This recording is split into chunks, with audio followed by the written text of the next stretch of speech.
Hey, what's up guys? After the success of Realme 5 Pro, Realme is all set to launch another entry-level phone which is very similar to Realme 5 Pro called Realme Q. Realme Q has got the same design and the holographic diamond texture and color options similar to Realme 5 Pro. Similarly, the hardware front remains unchanged with the same 6.3-inch IPS LCD display with Full HD Plus resolution and powered by Snapdragon 712 chipset with a quad camera setup.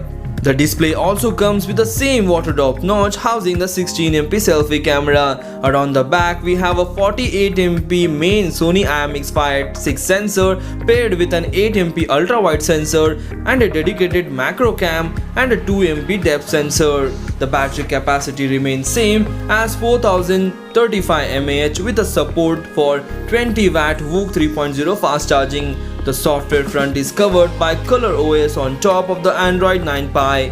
Reservations for the Realme Q has already been started in China and this phone is soon to launch in India and other countries. So in China, this phone will be launched on September 9. The base version of 4GB and 64GB starts around 1000 yuan, that is exactly $140, and there is also a 6GB 64GB variant which will cost you around 1200 yuan, which is approximately $170. So this is all about the Realme Q we know so far, and if you like the video, if you like Realme Q and whatever you feel about Realme Q, please comment in the comment section and do share this video among your friends. Thanks for watching. Take care. Bye bye.